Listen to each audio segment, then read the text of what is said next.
कृष्णाय वासुदेवाय हरये परमात्मने प्रणतः क्लेशनाशाय गोविंदाय नमो नमः। जय श्री कृष्णा, जय श्री कृष्णा। आज भागवत गीता का दूसरा अध्याय। संजय ने कहा, हे धृतराष्ट्र। तब श्री कृष्ण व्याकुल चित्त अर्जुन से बोले, हे अर्जुन, अनर्थ के सेवन करने योग्य अपयश कारक मोह इस समय तुम्हारे मन में कहां से आया? तुम कायर मत बनो, यह शोभा नहीं देता। तुम हृदय की दुर्बलता को त्याग कर युद्ध के निमित्त खड़े हो जाओ।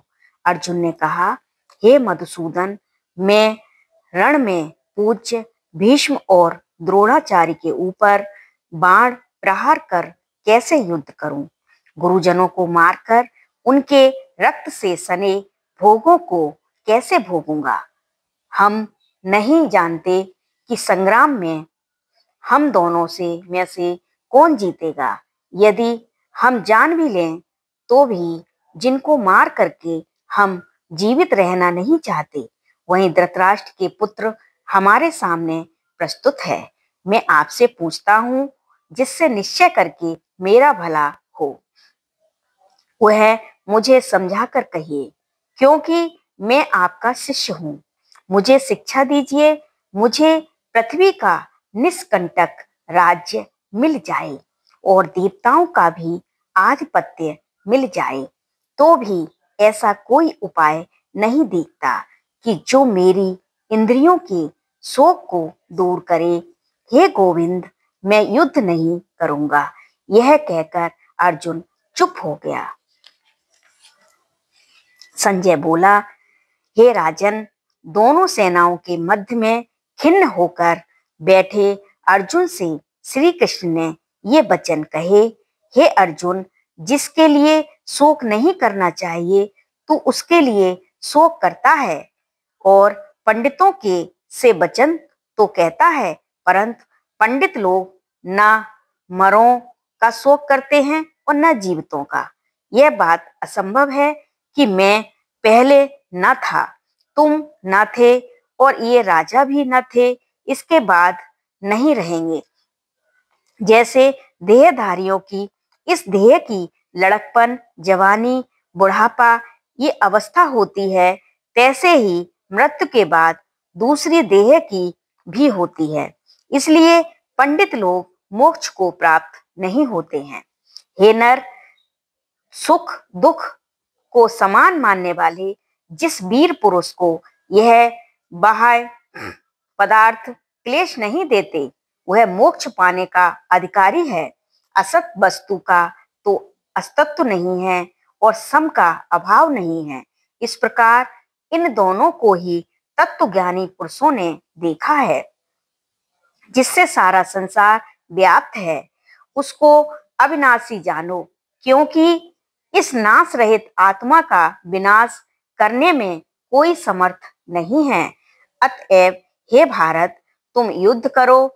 जो पुरुष इस आत्मा को मारने वाला तथा जो मरने वाले मानते हैं, वे दोनों ही ज्ञानी नहीं हैं, क्योंकि यह आत्मा न मरती है न मारती है। आत्मा न कभी जन्मती है और न कभी मृत्यु को प्राप्त होती है। नष्ट होने पर भी वह नाश को प्राप्त नहीं होती। जो पुरुष इस आत्मा को नित्य, अविनाशी, निर्विकार और अजन्मा जानता है, वह किसको घात करावेगा और किसको मारेगा। जिस प्रकार मनुष्य पुराने वस्त्र को फेंककर नए वस्त्र ग्रहण करता है, उसी प्रकार आत्मा पुरानी देह छोड़कर नई देह धारण करती है। आत्मा को शस्त्र नहीं काट सकते, अग्नि नहीं जला सकती, जल भिगो नहीं सकता। यह अविनाशी, सर्वव्यापी, स्थिर, अचल और सनातन है। यह इंद्रियों से जानी नहीं जा सकती। यह कल्पना से भी परे है। इसलिए ऐसा जानते हुए तुम्हें शोक करना उचित नहीं। हे महाभाव, यदि तुम इस आत्मा को नित्य जन्म लेने और नित्य मरने वाली मानते हो तो भी तुमको शोक नहीं करना चाहिए, क्योंकि जो जन्मा है उसकी मृत्यु और जिसकी मृत्यु हुई है उसका जन्म निश्चय है। अतएव जो बात अनिवार्य है उसके लिए सोच करना व्यर्थ है। जन्म लेने से पहले क्या था किसी को मालूम नहीं, फिर मरने के पीछे क्या होगा कोई नहीं जानता। ऐसी दशा में किस बात का सोच करना तुमको उचित है। इस कारण सब प्राणियों के विषय में तुमको सोच उचित नहीं। अपने धर्म को भी सोचकर तुमको घबराना उचित नहीं, क्योंकि क्षत्रिय को धर्म पूर्वक युद्ध से कुछ भला करने वाला नहीं है। हे पार्थ, बिना इच्छा किए स्वर्ग का द्वार रूप यह युद्ध तुमको स्वतः प्राप्त हुआ है। यदि तुम अपने धर्म के अनुसार इस संग्राम को न करोगे तो अपना धर्म और बड़ाई खो बैठोगे। सब लोग सदा तुम्हारी अपकीर्ति करेंगे और प्रतिष्ठा वाले पुरुषों के लिए अपयश का होना मृत्यु से भी बढ़कर है। हे महारथी, समझेंगे कि अर्जुन डरकर संग्राम से हट गया और अब तक जो लोग तुम्हारा मान करते थे वे अपयश करने लगेंगे। शत्रु लोग तुम्हारी पराक्रम की निंदा करते हुए अनेक प्रकार के दुर्वचन कहें। इससे बढ़कर दुख तुमको और क्या होगा।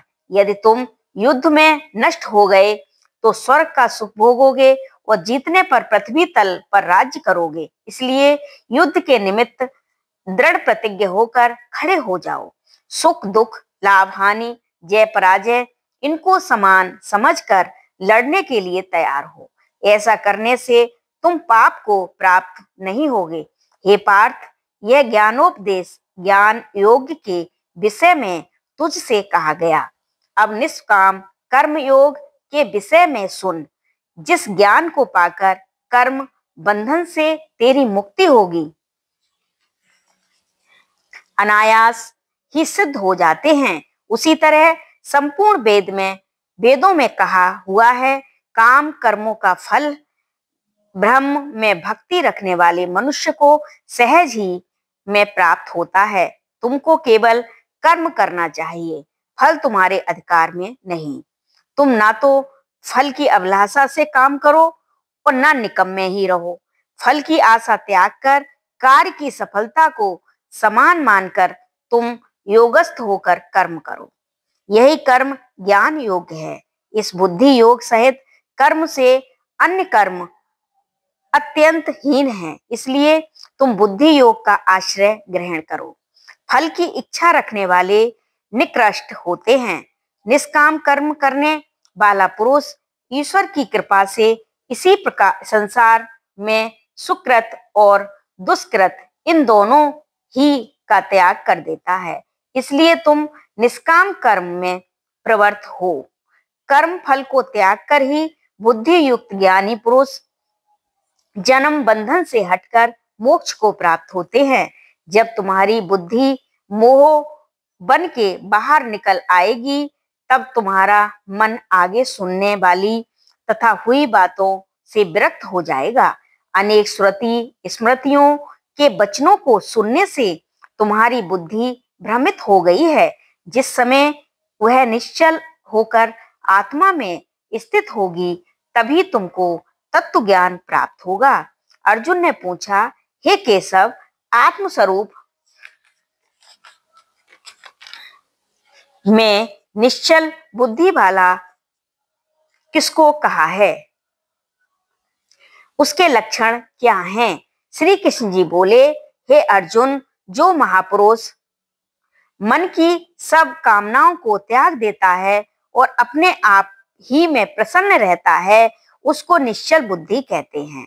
दुख में किसके मन को खेद नहीं होता और सुख में किसको आसक्ति नहीं होती और प्रीति भय क्रोध जिसके जाते रहते हैं वह महात्मा स्थिर बुद्धि वाला मुनि कहलाता है।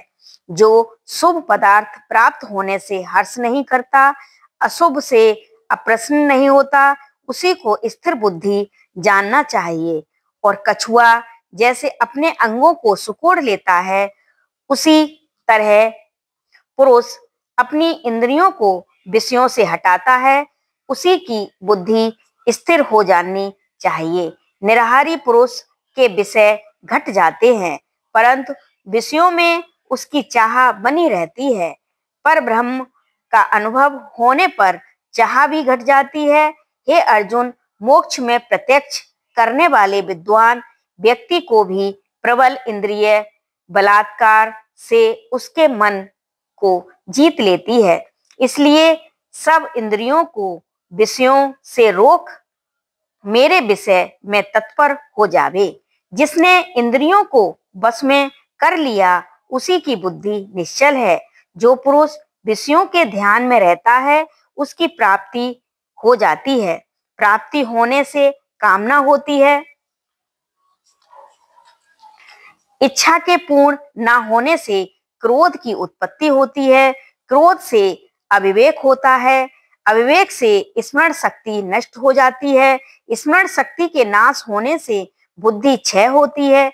जिसकी बुद्धि का नाश हुआ, वह विनाश को प्राप्त होता है। जो पुरुष राग द्वेष से रहित हो अपने मन को बस में रखता है, वह शांति को प्राप्त होता है। शांति मिलने पर सब दुखों का नाश हो जाता है। प्रसन्न चित्त वाले की बुद्धि निश्चल होती है। जो पुरुष योग युक्त नहीं है, उसकी निश्चल बुद्धि उत्पन्न नहीं होती। ईश्वर में भावना नहीं होती। भावना के न होने से शांति प्राप्त नहीं होती। अशांत को सुख कहाँ से मिलेगा? जैसे वायु नाव को जल में खींच ले जाती है, उसी प्रकार इंद्रियां उस पुरुष की बुद्धि को नाश कर देती हैं, जिसका मन विषय सिद्धि से इंद्रियों के पीछे लग जाता है। इस कारण हे महाभाव, जिसने इंद्रियों को विषयों से सर्वथा रोक रखा है, उसकी बुद्धि स्थिर है। जो सब प्राणियों की रात है, उसमें संयमी जागता रहता है, और प्राणी मात्र जिस समय जागते हैं, मुनिजनों की वह रात्रि है। जल से भरे समुद्र में और नदियों का जल भरने पर भी वह अपनी मर्यादा में रहता है। उसी प्रकार जिस पुरुष में इच्छा के